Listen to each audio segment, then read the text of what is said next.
you got a lot of business people who are upset. The checks are starting to come in, and the stimulus is going out. But the small businessmen of this country are not getting the relief that was promised to them. I'm talking about the Paycheck Protection Program. You have a lot of folks that are still awaiting to get help from the very government that shut them down, and the Democrats are stalling the whole program. In the center ring of the conservative circus, we have Congressman Andy Biggs.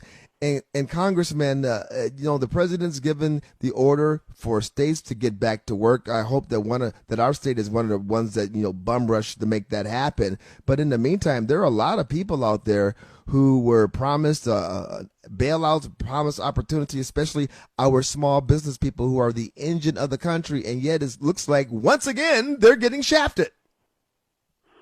Yeah, James T. The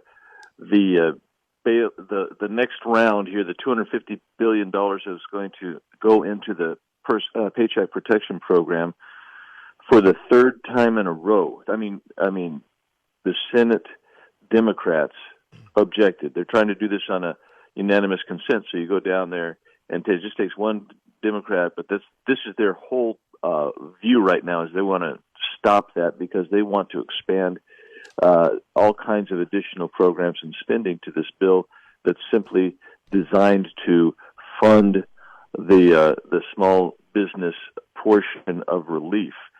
And so, for instance, I was going to be on a plane, red eye, to go there to vote today, and then when you see that the Senate, once again, the Democrats objected, there's no action today. So we inquired, can I at least speak on the floor? Will the Speaker of the House allow me to speak on the floor on this issue? And they said, I would not be recognized. I would not be allowed to speak. So that's the way this is going. And we're going to see what happens. They're going to vote again on Monday. Are you telling me, Congressman Biggs, that Nancy Pelosi is colluding with Chuck Schumer over in the Senate to block aid to the American people, to the American small business people? It's hard to believe if you hadn't been watching it closely like you and I have. Yeah, no, that's exactly what's happening. That is exactly what's happening. It's kind of incredible, and I see the same thing happening as the president now. Surprisingly, yesterday said, what, states can reopen when they want to, and we're getting a lot of resistance from Democrats that whether it's out of fear, legitimate fear, or whether it's out of Trump derangement syndrome, they don't want to open the states back up. They're talking about mid-May, possibly June. Some states are saying that as far away as August. What's behind those actions, Congressman? Well, I never want to attribute motivations, but I mean, some of it may be legitimate fear that they're really concerned. But the bottom line is, these folks were the ones when President Trump was early on saying we need to close off travel with China, which, by the way, really worked in Taiwan. If you've been looking at that study, they said he was xenophobic.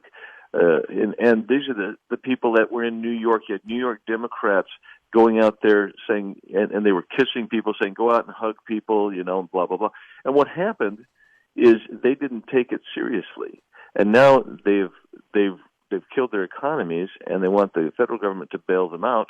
But instead of trying to isolate people who are vulnerable, they want the whole population to be shut down, and that's killing businesses. That's why you got 22 million people now, at least, that are unemployed. That's why you have businesses going under, life savings being lost. But you know what? President Trump's plan, that you can look at the markets today and see how they're responding to his plan, saying, come on, you governors, get it reopened. This is the best way to do it, and here's some guidelines. The market's reacting really favorably today. That means that people are responding positively. Well, this is what's kind of incredible, and you've seen the president now. You know how he works. When he was talking about, I have the power to open up the states, and you saw the left, you saw the media absolutely balk on that. And then now he says, okay, you have the power. I'm saying open up the economy, and it's the governor's choice. and now they're scrambling because they're trying to find a way to blame President Trump because they don't want to open it back up. I think it was sort of a genius the way he maneuvered this. But, of course, the markets are going to respond to this because we are are a country, I mean, that's market based, and yet we have half the country that doesn't want to do that. How do we get beyond this, Congressman Biggs, or is this just going to be the new normal? No, this cannot be the new normal. I mean, although believe it or not, I've seen some Democrat governors saying, "Yeah, this is the new normal," but you can't make this the new normal. Uh, Americans are free people. We are free, and that doesn't mean you act irresponsibility. We have failed to teach enough, perhaps, that with freedom comes accountability. So I can get held accountable for my bad choices, but that's what's happening here. And the federal government can't bail out, let's say, a California that said they're going to close their economy completely, and then say, "Hey, guess what? We're short of money. We're short of cash. So we want the federal government, which means you and I, are going to backfill California's bad decision."